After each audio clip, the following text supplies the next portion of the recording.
There's no transparency whatsoever. Nakita namin yan ni Secretary Vince. Tinago lahat. And they are just so comfortable doing it. They're not afraid. Imagine, hindi man lang nila naisip na paano ang taong bayan. Nakakainsulto pa.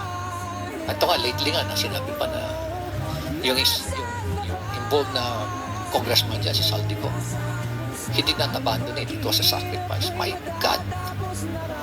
Nagdakaw ka ng bayan, kasi sasabihin mo, it was a sacrifice on your part. And it's not an abandonment. Ganyan na makababa yung standard natin sa Kongreso, Mr. Chair. Ganyan na ba tayo kawalang hiya ngayon? Manhid, napaka-callousness, hypocrisy, at nakaka-insulto sa mentalidad natin Pilipino.